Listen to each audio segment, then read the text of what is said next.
37절에 사람이 무엇을 주고 제 목숨을 바꾸겠느냐, 이렇게 주님께서 말씀하십니다.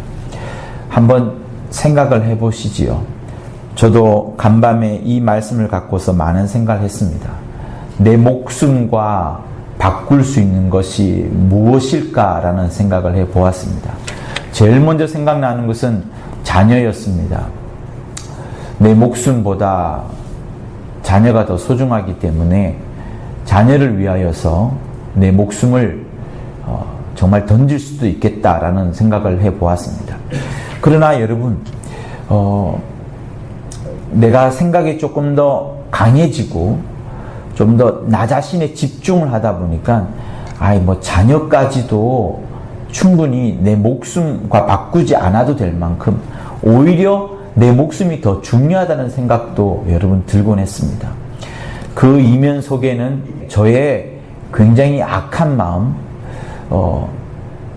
악하기도 하기보다는 나 자신을 좀 더 깊이 생각하는, 나 자신을 좀 더 사랑하는 그 마음이 자리 잡고 있다는 것을 생각해 보게 되었습니다. 그리고 나서 또 그 다음 생각해 보았어요. 좋다. 자녀를 위해서 내 목숨을 바꿀 수 있는데 그러면 부인은 어떨까? 나와 함께 결혼하고 일생을 해로하게 될 부인은 어떨까라는 생각을 해봤는데, 자녀하고 비교해 보았을 때는 여러분 차이가 있다는 것을 저는 느꼈습니다. 내 마음속에는 자녀와 비교할 때는 부인보다는 자녀가 더 소중하다는 생각을 가지게 되었고, 그러면서 또 역시 내가 역시 나 자신을 많이 사랑하는구나, 내가 악하면 악하다고도 말할 수도 있겠구나 라는 생각을 가져보았습니다. 자, 여러분들은 정말 여러분의 목숨과 바꿀 수 있는 그 가장 소중한 그 가치, 그 무엇이 과연 무엇입니까? 주님은 우리에게 지금 말씀합니다. 사람이 무엇을 주고 제 목숨을 바꾸겠느냐. 그 목숨과 바꿀 수 있는 그것이야말로 정말로 소중한 그것이거든요. 그런데 주님은 제자들에게 두 번이나 강조하시는 말씀이 있습니다. 나와 내 복음을 위하여, 나와 내 말을 위하여, 나와 내 말을 부끄러워하면, 그리고 나와 복음을 위하여 제 목숨을 잃으면, 이렇게 말씀을 하시면서 주님은 제자들한테 목숨보다 더 중요한 것이 있는데 그것이 예수요, 또 예수께서 하신 말씀이라는 것을 두 번 강조하시는 겁니다. 주님이 제자들한테 이렇게 말씀을 하시면서 제자들한테는 제자들로서의 사명, 감당해야 될 그 일을 지금 맡기시는 거예요. 제자들은 조금 황당할 수 있습니다. 우리가 그 정도까지 예수를 쫓을까? 그 정도까지 목숨을 잃어가면서까지 예수와 복음을 소중히 했을까라는 생각들은 하지 않았을 것인데, 주님은 먼저 말씀을 하시는 겁니다. 주님은 제자들이 성령 충만하기 전에 이미 많은 말씀을 하시는 거예요. 그래서 나중에 성령을 받고 나면 그제서야 깨닫고 나서는 정말 예수께서 우리에게 주신 약속은 반드시 이루어짐과 동시에 그 예수는 하나님의 아들이심을 확인하고 또 확인하고, 그래서 어디까지 가는 거예요?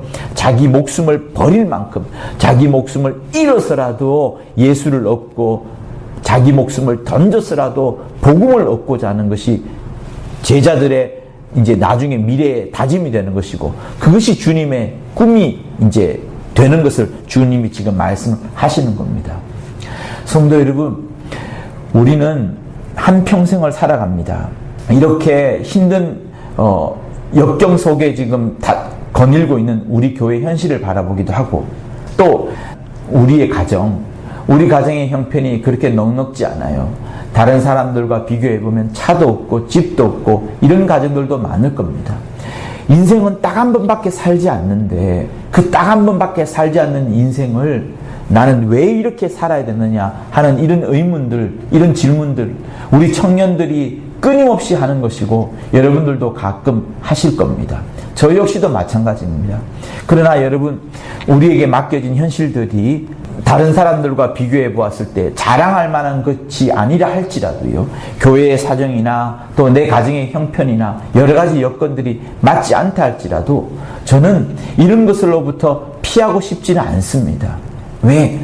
하나님께서 나를 이곳에 던져둔 것은 그만한 이유가 있는 것이고, 하나님께서 나의 가정의 형편이 이렇게 될지라도 나에게 이런 가정의 형편을 맡겨두신 것은 또 나름대로 하나님께서 어떤 일을 하시려고 함이 아닌가라는 생각을 가져봅니다.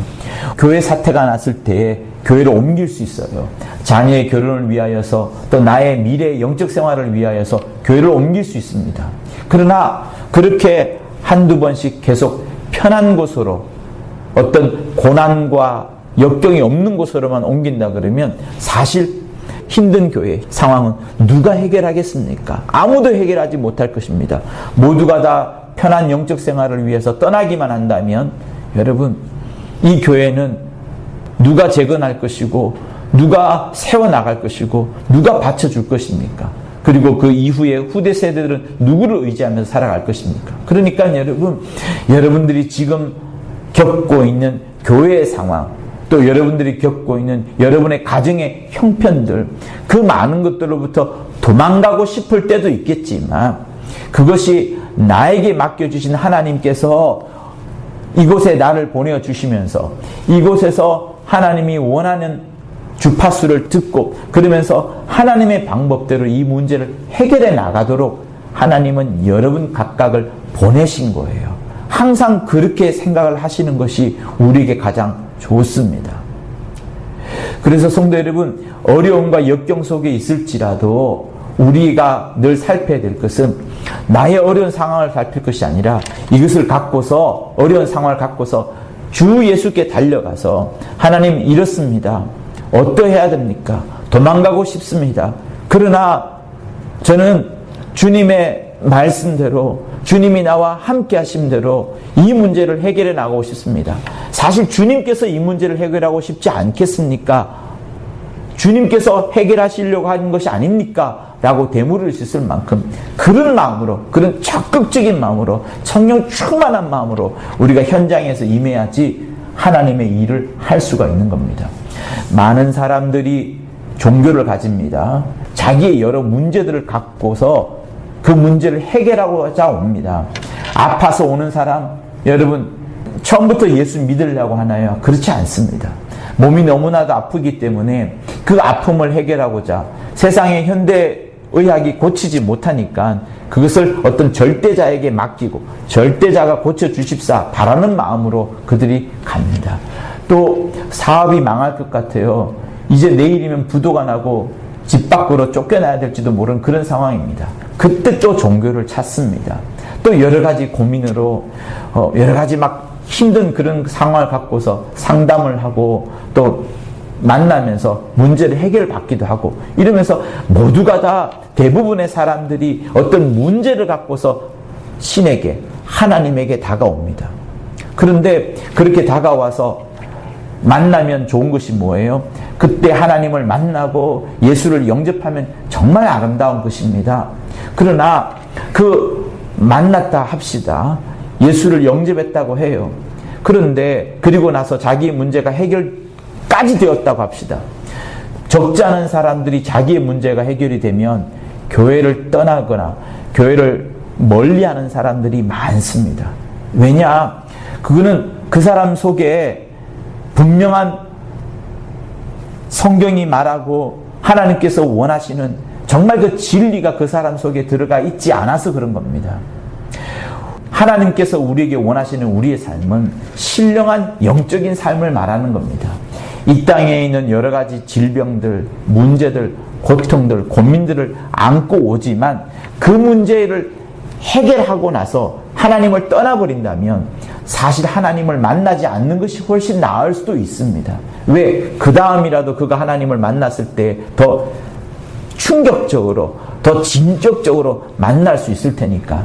그런데 이 사람은 하나님에 대해서 맛만 보고 떠나간다 그러면 얼마나 안타깝겠습니까? 그래서 많은 사람들이 교회에 와서 문제를 해결하려고 하고 그러면서 예수를 영접하고 하지만 그 이후에는 문제가 해결된다 하면 진리를 모르는 상황에서는 결국에는 교회를 떠나게 됩니다. 여러분, 진리가 뭡니까? 진리는요, 하나님께서 우리에게 주신 복음의 그 핵심을 말하는데, 오늘 이 성경의 본문에는 주님께서 말씀하시는 그 말씀 중에는 진리가 확실히 들어가 있습니다. 그것은 뭐냐면, 우선 예수께서 먼저 질문을 합니다.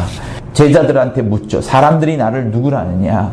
뭐 엘리야, 선지자, 또 어떤 훌륭한 주의 종, 이렇게들 말을 합니다. 주님이 원하는 답은 아니었어요. 그런데 갑자기 그 중에서 베드로가 이야기를 하죠. 주는 그리스도시니이다. 또 다른 성경 본문엔 주는 그리스도시요 하나님의 아들입니다 라고 고백을 합니다. 그때 베드로, 네가 안 것이 결코 아니다. 이것을 너에게 가르쳐 준 자는, 알게 한 자는 하나님 아버지시다 라고 말씀하면서 베드로의 그 고백 자체가 베드로에게서 말미암은 것이 아니고 하나님으로부터 말미암았다는 것을 예수께서 확인하여 줍니다. 그만큼 다시 말하면 어느 누구도 예수를 바라보면서 예수가 메시아다, 예수가 하나님의 아들이다, 이렇게 고백할 수 있는 환경과 상황이 아니었다는 것을 말씀합니다. 여러분, 그만큼 예수를 바라보고서 예수의 이적과 예수의 말씀과 예수의 수많은 어떤 놀라운 일들 행하심을 바라보지만 사람들의 고백에서 그가 하나님의 아들이다, 그리스도라 말하는 것은 매우 어려운 것이 당시 유대 환경, 또 지금 제자들조차도 그런 환경에 처해 있는 겁니다. 그러니까 예수께서 말씀하시기를 너가 이렇게 알게 된 것은 하나님 아버지께서 가르쳐 주신 것이다, 이렇게 말씀합니다. 자, 첫 번째 진리가 나와 있어요. 예수가 메시아요, 그리스도요, 하나님의 아들이다 라는 첫 번째 진리가 나와 있습니다. 그리고 나서 예수께서 또 조금 흐른 다음에 묻습니다. 내가 이제 그리스도라는 것, 하나님의 아들이라는 것, 제자들은 이제 알게 되었어요. 예수께서 베드로의 답을 듣고서 너에게 이것을 가르쳐 준 것은 하나님께서 가르쳐 주신 것이다 했으니 제자들이 이제 충격을 받습니다. 저 말이 진리였구나. 첫 번째 진리였구나. 예수야말로 정말로 하나님의 아들이구나, 메시아구나 확인했습니다. 그런데 예수께서 그 이후에 찬물을 끼얹는 말씀을 하시는 겁니다. 아무에게도 내가 그리스도요 하나님의 아들이라는 것을 말하지 말라. 자기의 일을 아무에게도 말하지 말라 경계하시고 라고 30절에 나옵니다. 그러면서 하시는 말씀이 찬물을 끼얹는 말씀 하시는 거예요. 자기가 어떻게 될 것이라는 거. 많은 사람들은 생각을 해오고 있었습니다. 메시아가 오면은 이스라엘을 회복할 것이다, 예루살렘을 회복할 것이다. 지금까지 우리가 기대하며 앙망해왔던, 그리워해왔던, 고대해왔던 그 메시아가 오면 이스라엘이 압제를 받고 있는 이 어려운 현실로부터, 당신은 로마잖아요. 로마의 식민지로부터 벗어날 뿐만 아니라 부국 강병, 나라가 튼튼해지고 부자가 될 것이고 군사도 짱짱하게 많아질 것이고, 그래서 어느 나라도 넘보지 못하는 열강 중에 열강 최고의 나라가 될 것이다 라고 생각했던 것이 그들의 메시아 대망 사상이었습니다. 마치 누구처럼요, 다윗이 어땠습니까? 모든 싸움에서 이겼지 않았습니까? 부국 강병을 이루었습니다. 성도 세울 만큼, 솔로몬이 성을 세울 만큼 큰 부국 강병을 이루었던 것처럼 많은 사람들은 메시아라고 하면, 그리스도라고 하면 그런 모양을 생각하고 있었는데 주님이 말씀을 하시는 거예요. 인자가 많은 고난을 받을 것이다. 너희들이 그렇게 존경해왔던 장로들과 대제사장과 서기관들한테 칭찬받는 것이 아니라 그리스도가 말이죠, 그리고 그렇게 대망해왔던 메시아가 말이죠, 칭찬받는 것이 아니라 버림받아 될 것이다. 어떻게 버림받느냐? 죽임을 당할 것이다. 이게 말이 됩니까? 하나님의 아들이 죽는다니요, 메시아가 죽는다니요. 사흘 만에 살아나야 할 것을 비로소 저에게 가르치시니, 이거는 더더욱 이해가 안 됩니다. 죽었는데 어떻게 사흘 만에 살아납니까? 사흘 만에 도망갔다가 다시 온다는 말씀입니까? 제자들은 아무 생각이 없습니다. 머릿속에 완전히 비어 있는 거예요. 그런데 주님은 이 말씀을 계속 제자들한테 해주는 거예요. 자, 그러면서 이것이 이제 두 번째 진리예요. 주님께서 두 번째 말씀하시는 거예요. 곧 인자는 어떻습니까? 예수께서는 반드시 고난을 받으셔야 하나님 아버지의 뜻을 이루어갑니다. 그 고난이 어떤 정도예요? 반드시 칭찬받아야 될, 환영받아야 될 수밖에 없을 것이라 생각했던 대제사장과 서기관들과 바리새인들, 곧 유대인들한테 버림받을 당할 것이고, 마침내는 감히 상상도 할 수 없는 하나님의 아들 메시아가 죽는다는 사실, 여러분, 이게 또한 진리가 되는 거예요. 아, 메시아는 우리에게 영광 받으러 온 것이 아니구나. 메시아가 우리에게서 칭찬받으려고 오신 분이 아니구나. 메시아는 우리를 위하여서 대신 죽어주는, 대속물로 죽는 그런 분으로 오셨구나라고 완전히 생각 자체를 바꾸어야 되는 겁니다. 생각 자체를 바꾸어야 되는 그 두 번째 진리가 여기에 이제 나오는 겁니다. 그러니까 이제 베드로가 말합니다. 내 앞에 있는 예수, 분명히 자기 스스로도 그리스도라고 했고 하나님의 아들이라고 했고, 하나님의 아들이 어떤 상황이고 어떤 형편이 된다는 것을 말씀해 주니까 베드로가 깜짝 놀라는 거예요. 죽으면 안 됩니다. 우리 스승이 죽어서도 안 되고 어떻게 메시아가 죽을 수가 있습니까? 하나님의 아들이 죽을 수 있습니까? 라고 막 이제 꾸짖어 가면서까지 말씀을 하죠. 예수를 꾸짖을 정도로 막 크게 이야기하는 겁니다. 그때 예수께서 베드로를 꾸짖으면서 베드로야 말하지 아니하고 사단아 라고 말을 합니다. 여러분, 제자들이, 유대인들이 사단을 어떻게 압니까? 마귀를 어떻게 알아요? 구약 성경에 마귀에 대해서 나온 적이 거의 없는데, 보지도 못했는데 갑자기 수제자인 베드로한테 사단아라고 말을 하니 얼마나 놀랬겠습니까? 그런데 주님은 정말 있기 때문에, 실상이기 때문에, 실제로 존재하는 존재이기 때문에 사단아 내 뒤로 물러나라 라고 말씀하고, 그러면서 베드로에게 하는 말이, 너가 사람의 일을 생각하고 하나님의 일을 생각지 아니하는구나 라고 꾸짖습니다. 세 번째 진리가 여기 나옵니다. 무슨 진리냐? 사단이라는 존재가 있고, 그 사단은 항상 사람들에게 사람의 일을 생각하게 하지 하나님의 일을 생각하지 않게 합니다. 사단은 그것이 최고의 목적이에요. 여러분, 눈에 보이지 않는 존재가, 사단이 여러분 만약에 눈에 보이는 존재로 나타난다 합시다. 영화 보듯이. 그러면 큰 괴물처럼 엄청난 파워를 가지고 날개가 있고 피가 죽죽 있고 막 검은 모양의 이빨이 잔뜩 있고 뿔이 달려있고 이렇게 생각할 수 있겠죠. 그것은 우리의 상상입니다. 그러나 그것보다도 성경이 계속 지속적으로 말하는 사단의 모습은 어떤 모습이었냐? 항상 하나님과 사람 사이를 이간해 놓는 것. 근데 그 이간해 놓는 것을 도끼로 짝 자르듯이 이간해 놓는 것이 아니라 교묘하게 하나님의 말씀을 비틀어 가지고 사람으로 하여금 착각하게 하고, 그 유혹과 미혹에 빠져서 하나님을 스스로 대적하게 만드는 것. 사람으로 하여금, 하나님의 형상을 가진 사람으로 하여금 하나님을 스스로 대적하게 만드는 그 수법을 마귀가 항상 써왔던 거예요. 괴물 같은 이런 모양이 아니라, 여러분이 또 쫓아보았던 귀신 같은 그런 모양이 아니라, 전혀 눈에 보이지 않지만 하나님의 말씀을 비트는 방법으로. 여러분, 창세기를 보십시오. 창세기 3장에 너가 그 선악과를 먹으면 너도 하나님같이 된다 라고 꼬십니다. 죽지 않을 것이다. 여러분, 사실 안 죽었어요. 그죠? 그 자리에서 죽지 않았습니다. 선악과 먹어서 어떻게 됐습니까? 하나님 같이 되었습니다. 그들이 선악과를 먹음으로 인하여서 하나님처럼 선과 악을 구별하고 판단할 수 있는 지경에 이르렀습니다. 그러니까 사단의 말이 여러분 100% 틀린 게 아니에요. 그런데 우리는 그것이 100% 틀렸다라고 알고 있습니다. 왜? 나중에 그 결과를 바라보니 그 사단의 그 말이 겉으로는 멀쩡하고 겉으로는 아름답고 겉으로는 맛있어 보이는데 속에는 가장 썩어 있는 그 말이 사단의 말이 아니었습니까? 네가 그 선악과를 먹으면 정령 죽지 않을 것이다. 당장에 죽지 않았어요. 100년이 지나도 죽지 않았습니다. 그러나 먹는 즉시 어떻게 되었습니까? 그 아담과 하와의 영이 죽지 않았어요. 영이 소멸되고 영이 기능을 발휘하지 못했기 때문에 죽은 겁니다. 그리고 너희가 그것을 먹으면 하나님처럼 된다 하면서 사실 그들이 하나님처럼 선과 악을 구별하는 그런 판단 능력이 생겼습니다.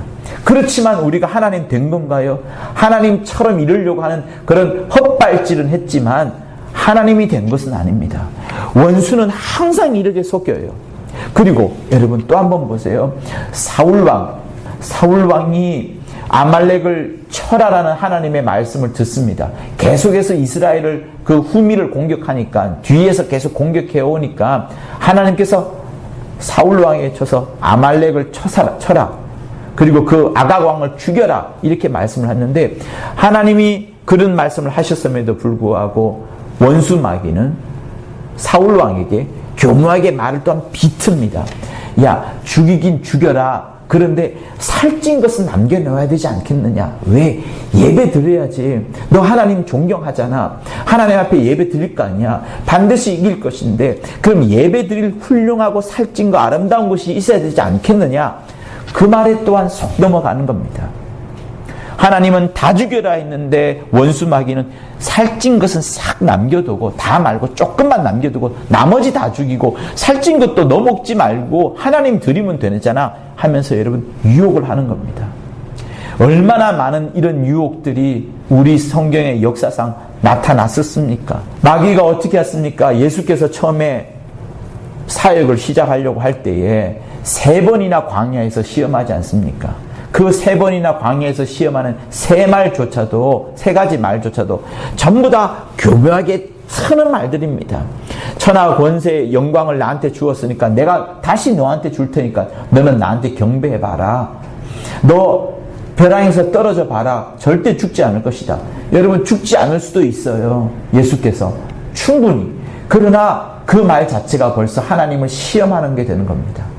사랑하는 성도 여러분, 원수는 항상 이렇게 우리의 들어왔던 복음을 비틉니다.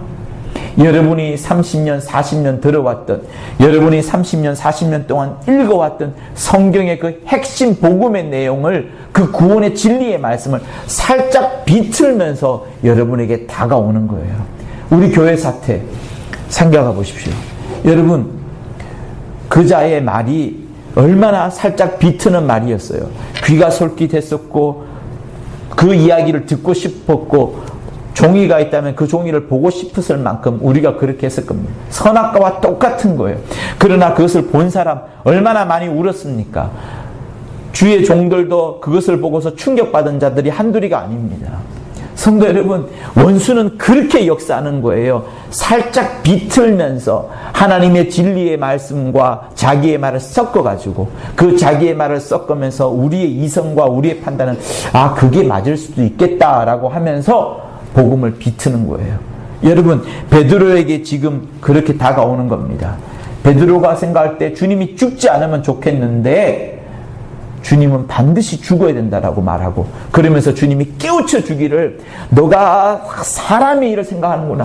사람의 일로 생각하자면 내가 죽지 않아야 되겠지. 스승이 계속해서 살아있는 게 좋겠지. 그러나 하나님의 입장에서는 어때요? 그 아들 예수가 반드시 죽어야 됩니다. 그 아들 예수가 귀신을 쫓아내고 마귀를 박멸하는 것 좋아요. 그러나 죽지 않는다? 실패하는 겁니다. 주님의 일, 하나님의 일은 실패하는 겁니다. 예수께서 오병이의 이적을 일으키고 베세다에서 사람을 고치고 수많은 문둥병자를 고친다 할지라도 무리를 걸어간다 할지라도 제자들을 양육해내서 수많은 제자들에게 하나님의 뜻을 가르쳐 준다 할지라도 예수께서 죽지 않으면은 역시 실패한 겁니다. 실패한 겁니다. 실패한 거예요. 하나님의 뜻이 여러분 분명히 있다는 것을 여러분 아십시오. 그래서 그 하나님의 뜻을 이루어가는 거예요. 자, 그래서 주님이 지금 말씀을 하시는 겁니다. 너희들이 나를 따르려거든 자기를 부인하고 자기 십자가를 지고 나를 쫓을 것이니라 이렇게 말씀을 하셨어요. 잘 보세요. 너희가 나를 따르려거든 자기를 부인하고 자기 십자가를 지고 나를 쫓을 것이니라. 너희가 나를 따른다는 것은 무엇을 말씀하시는 거예요? 제자가 되려면 말씀하시는 거예요. 제자의 말이 뭡니까? 제자라는 것은 스승을 따르고 스승이 가르쳐 준 그대로 행한다는 것을 말씀합니다. 그래서 맨 앞과 맨 뒤 말은 똑같은 거예요. 너희가 나를 따르려거든 그리고 자기를 부인하고 자기 십자가를 지고 나를 쫓을 것이니라. 나를 쫓는데 주님을 따라가는데 그 조건으로 두 가지가 있습니다. 자기를 부인하고 자기 십자가를 지는 것, 이것을 말씀하시는 거예요. 자, 여러분 우리 깊이 한번 생각해 봅시다. 자기를 부인하고 자기 십자가를 진다는 것이 무엇일까? 저는 주일부터 이 두 가지를 꼽고서 매번 생각했습니다. 아침에 일어나면 생각했고, 운전하면 생각했고, 기도하면서 생각했고, 자면서 생각했고, 많은 생각을 했습니다. 그리고 감독님의 여러 말씀들도 몇 번이고 읽어보았고요. 크게 다르지가 않습니다. 그러나 제가 생각했을 만한 또 이런 것들이 있습니다. 자기를 부인한다는 것. 일전에 여러분들에게 창세기 3장의 그늘이라는 것을 말씀해 드린 적이 있어요. 창세기 3장의 먹구름. 우리 모든 인류는요, 아담과 하와의 그늘 아래 태어났습니다. 다시 말하면 원죄의 그늘 아래 살고 있어요. 원죄의 먹구름 아래 살고 있습니다.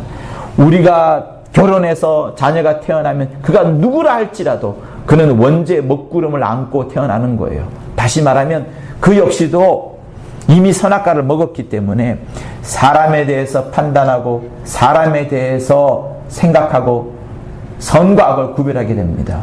여러분, 우리는 영혼 육이 있어요. 굳이 나눌 필요도 없지만 나누자면은 육이라는 것은 아무런 의미가 없습니다. 여러분, 육체를 갖고 있는 여러분을 육체를 한번 생각해 보십시오. 내가 열심히 삽니다. 공부 열심히 합니다. 수고합니다. 도덕을 보고 윤리를 알기 때문에 다른 사람들을 해치지 않습니다. 다른 사람들과 함께 정답게 잘 지내갑니다. 그러나 여러분 어때요? 우리가 자기의 그런 수고와 노력을 다하면 어떤 마음이 듭니까? 점점 나는 괜찮아. 나 자신을 어스시되고 싶어하고 나 자신을 우쭐대고 싶습니다. 여러분, 요즘 나오는 스마트폰에 나오는 여러 컨텐츠들, 그리고 광고들, 그리고 노래들 한번 보십시오. 전부 다 자기를 높이는 것이지 자기를 낮추는 것 하나도 없습니다. 하나도 없어요. 우리는요, 육체를 가진 사람은 열심을 다하고 수고를 다하고 자기 공로를 다하면 그거 괜찮습니다. 면류관을 받을 만큼 칭찬받을 만해요. 그런데 그것이 자기 의를 세우기 때문에 그 의가 더 나아가서 하나님께로 나아가는 데는 큰 장애를 갖습니다. 어떤 사람이 말합니다. 나는 하나님 없이도 살 수 있어.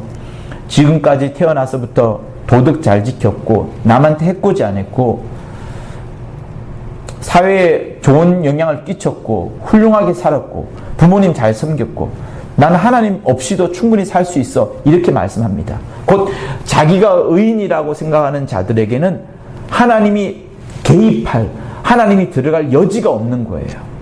그러나 성경은 무엇을 말합니까? 의인은 없나니 하나도 없다라고 말합니다. 그 사람은 자기 의 때문에 하나님을 만날 수 없는 거예요. 그러나 또 반대 사람도 있습니다. 어떤 사람은 자기의 욕심대로 삽니다. 그러다 보니 남이 갖고 있는 것도 빼앗고 싶어하고 남이 갖고 있는 것을 시기 질투해서 그 사람을 죽이기도 하고, 곧 다시 말하면 이 세상이 가장 싫어하는 죄와 악을 행하는 거죠. 법이 엄단하고 있는 그런 심각한 짓을 하고 있습니다. 그러니까 여러분 잘 보세요. 육체라는 것이 잘못하면 죄를 짓고 잘하면 의를 짓기는 하는데 그 의가 하나님께로 가는 것을 막습니다. 제가 이 말을 하는 이유가 뭐냐면 우리 인간은 창세기 3장의 그늘 안에 살기 때문에 무엇을 한다 할지라도요, 자기 육체가 있는 이상은 하나님께 다가갈 수가 없습니다.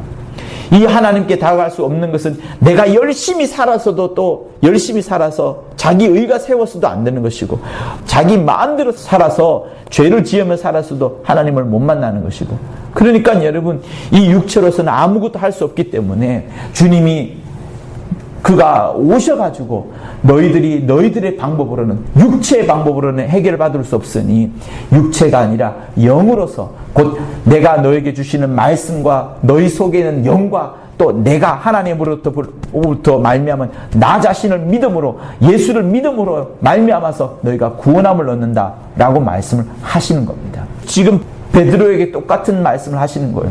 자기를 부인한다는 것이 뭡니까? 여러분, 모든 사람들이 자기에 대한 생각이 충만합니다. 자기에 대한 생각이 충만해요. 창세기부터 그랬습니다.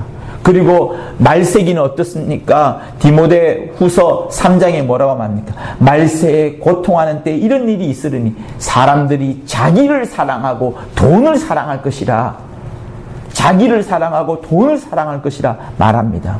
모든 사람들이 자기를 사랑해요. 그래서 자기를 꾸미기 위하여서 치장을 하고 화장을 하고 물건을 사고 집을 사고 전부 자기에 대한 생각.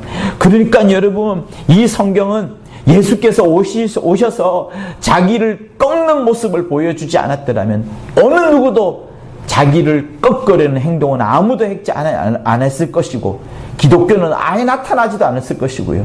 그저 마귀의 속을, 자기를 사랑하는 그 마귀의 속을로 충만했을 것이 바로 이 세상일 겁니다.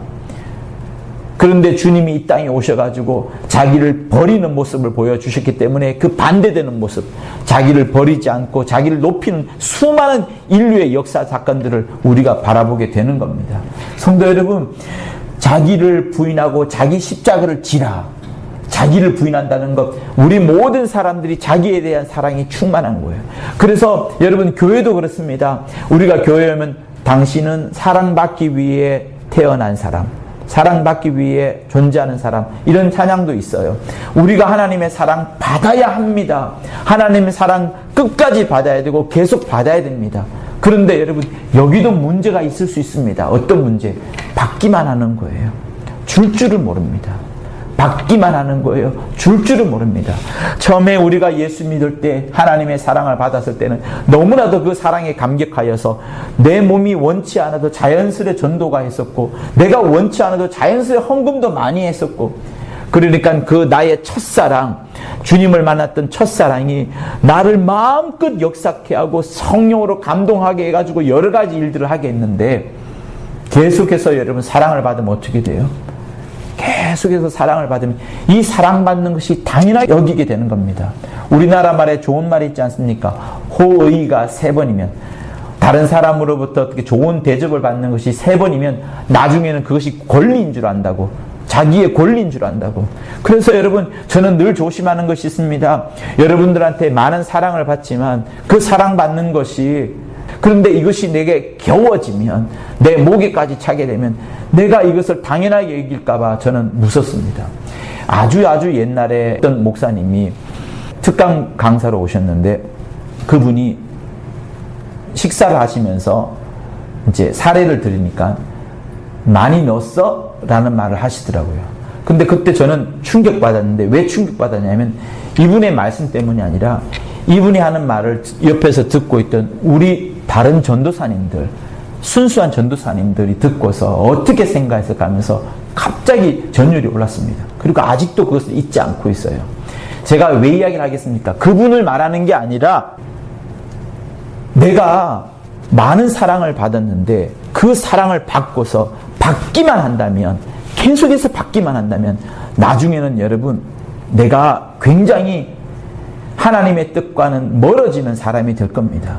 성경에 여러분, 거머리한테, 잠언인가에 나와요. 거머리, 시골에 가면 거머리 있잖아요. 거머리한테는 3딸이 있다고 그래요. 거머리한테는 3딸이 있는데 그 3딸이 다 하는 이야기가 다고 한다는 거예요. 성경에 다고로 나옵니다. 근데 이 말을 다시 영어로 보면 달라라는 얘기예요. 거머리한테 3딸이 있는데 그 3딸 다 주세요. 성도 여러분, 내가 받고서 드리는 거, 내가 하나님으로부터 많은 사랑을 받았으면 하나님 앞에 드리는 것이 있어야 되는 것이고, 내가 성도로부터 사랑을 받았으면 동일하게 그 성도에게 주던가 아니면 복음을 알지 못한 또 다른 사람에게 주던가는 이런 역사들이 반드시 필요합니다. give and take, 여러분 그것이 성경에도 반드시 들어가 있어요. 주님이 우리에게 영생을 주셨습니다. 영생을 주시면서 먹고 땡, 영생 먹고 땡인가요? 아닙니다. 우리에게 강요하고 요청하는 것은 아니지만 하나님의 사랑을 받은 자가 그 하나님의 사랑이 얼마나 큰 줄 알면은 주님이 나를 위하여 흘려주신 목숨이 그토록 소중하고 그토록 무게가 있다는 것을 아는 사람은 당연히 나가서 전도하게 되고, 그 전도하면서 복음을 전하면서 한 영혼을 얻기 위하여 자기 목숨까지 던지게 되는 것이 사실 가장 순수한 모습 아니겠습니까? 그런데 우리가 교회에서 사랑만 받고 또 성도로부터 사랑만 받는다 그러면 여러분 여기에는 나중엔 썩어질 거예요. 문드러질 거예요. 성도 여러분, 여러분들에게 부탁을 드립니다. 자기를 부인하고 할 때는 정말 여러분을 깨뜨려야 되는 겁니다. 나를 사랑하는 모든 모습들, 자기 사랑하는 여러 모양들 깨뜨리십시오. 여러분의 가정에도 마찬가지입니다. 남편, 자녀 있어요. 그 남편과 자녀의 관계 속에서도 여러분 있습니다. 자기를 사랑하다 보면 그들과 싸우게 되고 그들을 이해하지 못하는 일이 생기게 됩니다. 그러나 여러분 시간이 지나면 알게 되죠. 내가 왜 그때 그랬을까? 우리 아이한테 왜 그랬을까? 내 부인한테, 내 남편한테 왜 그렇게 했을까? 내가 나 자신을 너무 사랑했기 때문에 그런 게 아닌가? 제가 이야기 처음 시작할 때 말씀하지 않았습니까? 내 목숨을 무엇과 바꾸겠느냐? 정말 여러분의 목숨을 무엇과 바꿀 수 있겠습니까? 처음에 생각했던 건 자녀인데 그만큼 자녀라는 가치가 소중한 것처럼 우리가 어떤 특정한 가치를 소중하게 여긴다면 그 가치를 위해서 목숨을 던질 수 있을 겁니다. 주님은 지금 우리에게 말씀하시는 것을 너희가 나를 따르려거든 자기를 부인하고 자기 십자가를 지고 나를 쫓을 것이니라 라고 말씀하시는 것처럼 주님의 제자가 되기 위하여 주님을 따르기 위해서 첫 번째 우리가 해야 될 것은 자기를 부인하는 겁니다. 자기를 부인하는 것. 자기를 사랑하는 많은 모습들을 여러분 예수 아래에서는 꺾어내야 되는 거예요. 자기를 사랑할 수 있는 여지가 너무나도 많습니다. 창세기 3장의 먹구름 속에 우리가 살고 있습니다. 선악과의 그늘 아래 살고 있습니다. 자기를 사랑하는 것은 가장 기본인지라 그 아래 살고 있습니다. 그러나 또 반대로 뭐예요? 자기를 학대할 수도 있어요. 그거는 또한 더 나쁜 겁니다. 그래서 여러분 이렇게 말씀드리고 싶습니다.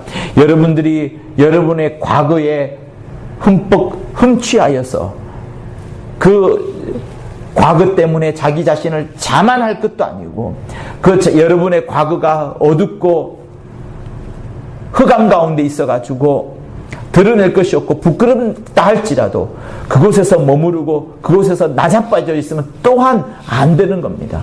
우리는 자기 과거, 그것이 잘났던 못났던 모든 것을 내려두고 내 과거를 바라볼 것이 아니라 내 눈앞에 놓여있는 주님, 하나님께서 그 아들 예수를 보내시면서까지 우리에게 부탁하신 그것을 해라는 것을 주님이 말씀하시는 거예요. 성도 여러분, 주님은 여러분의 사정과 형편을 살펴보십니다. 오병이어를 베풀 만큼 여러분의 배고픈 것도 알고 있습니다. 그러나 주님께서 여러분들에게 지금 원하시는 것은 뭐냐면, 여러분에게 주시고자 하는 말씀은 뭐냐면, 모든 사람이 똑같아요. 저도 똑같고 여러분도 똑같은 것은 뭐냐면, 하나님께서 지금 네 번째 진리라고 말할 수 있는, 너가 나와 내 말을 부끄러워하면 인자가 나중에 올 때에 너를 부끄러워하리라. 누구든지 나와 복음을 위하여 제 목숨을 잃으면 구원하리라. 이렇게 말씀하시는 것처럼 지금 주님은 모든 제자들한테, 12제자뿐만 아니라 모든 사람들한테, 예수 믿는 모든 사람들한테 반드시 주고자 하는 그 소명이 뭐냐면, 그들을 부르시면서 주는 것은 뭐냐면, 가장 핵심적인 것은 뭐냐면, 누구나 다 가져야 되는 것은 복음 전도와 영혼에 대한 구령을 말씀하시는 겁니다. 복음 전도와 영혼을 구령한 것을 놓고서 주님은 우리에게 내 자신을 부인하고 너희 자신을 부인하라, 이렇게 말씀하는 겁니다. 베드로는 자기를 생각했어요. 주님이 죽지 않는 것이 형편이 자기 생각에는 훨씬 나았기 때문에 자기 생각을 말했습니다. 그러나 주님은 그 생각을 깨뜨리는 거예요. 네가 사람의 일을 생각하고 하나님의 일을 생각지 않는구나 하면서 꾸짖으시는 거예요. 자기를 부인한다는 것은 바로 그것을 말하는 겁니다. 우리가 갖고 있는 자기 생각, 자기 계획, 자기 꿈, 이런 것들을 주님 앞에는 내려놓아야 할 수 있어야 됩니다. 주님의 어떤 부분, 내가 복음을 전도하고 영혼을 얻는 부분에 있어서는 정말로 자기를 내려놓을 수 있어야 되는 겁니다. 성도 여러분, 교회가 이렇게 이루어져 있어요. 우리가 우리끼리만 모여 있다면 여러분, 주님의 복음은 흘러가지 않을 겁니다. 우리는 우리끼리 관심이 많습니다. 성도들에게 위해서 기도하고 성도를 위해서 간구해야 돼요. 그러나 교회에 늘 있어왔던 사명은 뭡니까? 교회를 벗어나서 전도하는 일들을 계속 해왔습니다. 예루살렘 교회는 선교를 하지 않았어요. 예루살렘 교회는 이방 땅을 벗어나서 선교하지 않았습니다. 예루살렘 교회는 12제자들이 거기 머물러 있었어요. 그러나 안디옥 교회, 바울 그리고 바나바 이런 사람들이 예루살렘 교회에서 은혜를 받은 다음에 안디옥 교회에 와가지고 여기서부터 복음이 흘러갔던 겁니다. 그러면서부터 얼마나 많은 복음이 막 흘러가요. 베드로가 고넬료 집, 이방인이 최초로 성령을 받았던 그 고넬료 집, 사도행전 10장에 나오는 고넬료 집, 고넬료 온 집안이 회개하지 않았습니까? 제가 여러 번 말씀을 드렸고 강조했다시피 고넬료가 회개한 것이 여러분 문제가 아닙니다. 사도행전 10장에께서 하나님께서 제게 주신 감동과 영감은 뭐냐면 고넬료가 회개한 것이 놀라운 일이긴 하지만 그것보다도 베드로가 회개한 거예요. 자기는 보자기에서 떨어지는 그 진흙, 그 벌레들을 먹지 싫어했거든요. 3번이나 먹지 않고 내쳤습니다. 그런데 고넬료 집에 가서 성령이 임하시는 걸 보고서 베드로가 깜짝 놀랐던 거예요. 아, 하나님께서 이방인에게도 성령을 부어주시는구나. 내 생각 바꿔야 되겠다. 냉큼 예루살렘으로 달아가서 우리 회개해야 됩니다. 생각을 바꿔야 됩니다. 하나님은 이방인도 사랑하셔서 내가 원치 않았고 침내주지도 않았고 아무것도 모르는 그들에게 성령을 부어주심으로 인하여서 하나님이 일하시는 것을 말씀하셨습니다. 우리 빨리 정신 차려야 됩니다. 다시 말하면 여러분, 베드로는 자기의 생각, 자기의 관념으로는 아직까지 이방 땅에 가서 고넬료 같은 가정에 복음을 전하는 것을 싫어했어요. 베드로가 그랬는데 나머지 제자들은 어땠습니까? 다 싫어했어요. 그러나 하나님은 그것을 깨뜨리고 일하신 겁니다. 성도 여러분, 항상 생각해 보십시오. 하나님은 우리의 생각을 깨뜨리고 우리의 고정관념을 깨뜨려서라도 하나님의 일을 하시려고 하는 분이 하나님이신 겁니다. 그런데 그 하나님의 일을 하시는 그 기본적인 관점이 뭐예요? 여기 아까 나오다시피 복음을 전하는 거, 복과 복음을 전달하는 것, 그리고 영혼을 얻는 것. 이거는 주님이 일평생 가져왔던 생각이고 또 제자들에게 일평생 주고자 하는 가장 기본적인 소명인 겁니다. 누구든지 구원을 얻는 자들에게 구원을 주시고 그들에게 생명을 주지만 그에게 부르시기를 너희 역시도 복음을 전하고 복과 복음을 전달하고 한 영혼을 얻기 위하여 수고하라는 말씀을 주님은 기본적으로 늘 하시는 거예요. 그래서 여러분, 자기를 부인하는 거, 내 생각, 내 관념, 내 틀, 이것을 깨뜨려야 됩니다. 그리고 특별히 자기를 사랑하는 거, 자기를 아끼는 거, 자기를 높이는 거, 이거 깨뜨려야 됩니다. 더 나아가서 자기를 엉망으로 만드는 거, 우울증에 빠져가지고 자기의 과거가 계속해서 생각나고 이 과거에서 벗어나오지 못하는 이 자기도, 그러니까 자기라는 거, 자기 자신이라는 것은 하나님과 항상 적대시 되는 거예요. 적대시 되는 겁니다. 이것이 항상 하나님의 일을 가로막는 거예요. 그래서 주님은 자기를 부인하라 말씀하시는 거고, 두 번째, 자기 십자가를 지라 하시지 않습니까? 저는 자기 십자가를 할 때 이게 자기 십자가니까 예수의 십자가는 아닌 것이 분명합니다. 그래서 예수의 십자가가 아니고 자기 십자가 뭐냐는 말씀을 여러분 생각해 봤어요. 우리가 이번 주에 들었던 주님의 말씀은 이 말씀이었습니다. 십자가를 제자들이 아직 경험하지 보지 못했어요. 주님이 아직 십자가에 달리지 않았기 때문에 아무도 이 십자가에 대한 고통 이런 것이 생각해 보지 않았습니다. 물론 로마 시대가 계속 해왔으니까 보긴 했었지만, 그러나 누가 십자가를 언급한 적도 없고 십자가에 대해서 달린 적도 없기 때문에 주님이 십자가에 진다는 것을 제자들은 아직 큰 뜻 이해하지 못했습니다. 그러나 주님이 미리 말씀을 하심으로써 제자들이 복음을 전하면서 영혼을 구령하면서 만나게 될 수많은 고난들, 그 고난의 절정이 십자가이니까 그 고난의 절정을 미리 제자들한테 가르쳐 주려고 주님이 이 말씀하신 것이다 라고 우리는 주의를 들었습니다. 저는 이 말씀이 정말로 맞다고 생각을 하고요. 여기에 한 가지 더해서 제가 기도하면서 또 생각했던 것은 그겁니다. 뭐냐? 여러분, 자기 십자가예요. 여러분 각각마다 여러분이 맡겨진 사명이 있습니다. 주님이 지금 소명으로서 모든 구원함을 얻는 사람들에게 너는 복음을 전하여라.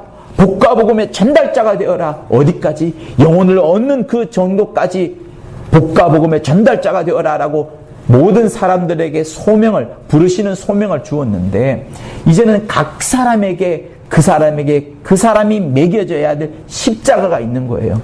여러분, 저에게는 제가 감당해야 될 십자가가 있습니다. 목사로서, 그리고 성락교회 목사로서, 그리고 성락교회 박 목사로서 내가 감당해야 될 나의 십자가가 있습니다. 그것은 각 사람이 다 달라요. 선교 목양사지만 그 선교 목양사가 당한 현실 속에서 그가 가져야 되는 십자가가 있습니다. 베드로는 자기 십자가를 지라는 말을 듣고서 어떻게 했습니까? 마침내 그는 거꾸로 매달려 죽었습니다. 베드로는 자기의 죽음처럼 베드로와 요한이 항상 경쟁 관계였어요. 참고로 알아두세요. 베드로와 요한은 신앙의 경쟁 관계였습니다.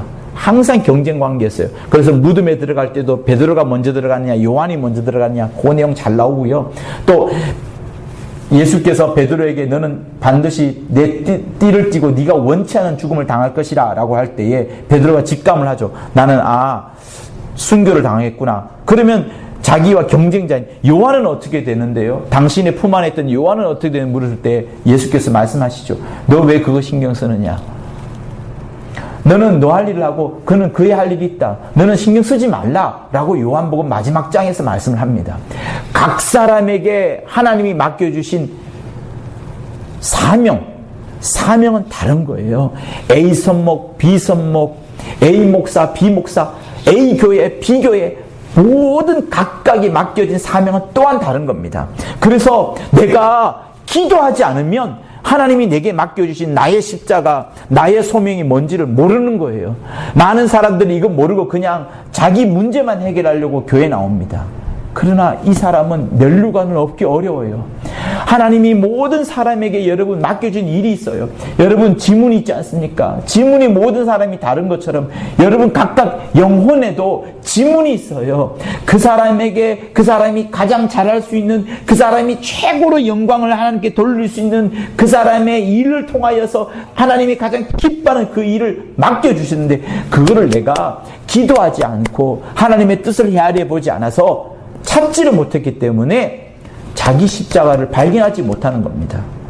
그래서 너희들이 나를 따르려거든 자기를 부인하고 자기 십자가를 지고 곧 내게 맡겨주신 나만의 사명, 그 사명을 갖고서 주님을 따라가야 되는데 여러분, 주님이 먼저 롤모델이 되셨습니다. 그가 먼저 죽으셨고 채찍 맞으셨고 고난 당하셨고, 그러나 그가 어떻게 되셨어요?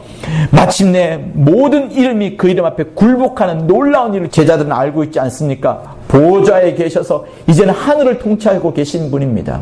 주님이 이 땅에서 가장 낮아지셨더니 그렇게 되셨고, 주님이 또한 약속하셨어요. 너희 중에 누구든지 어뜸이 되고자 하면 이 땅에서 종이 되어라. 너희 중에 대장이 되려고 하냐? 저 하늘에서 가장 낮아지리라. 주님의 여러 번 말씀하신 약속입니다. 그것도 어떻게 말씀하셨어요? 먼저 된 자가 나중되고 나중된 자가 먼저 되리라 라는 말씀까지 부연하면서 말씀하셨어요.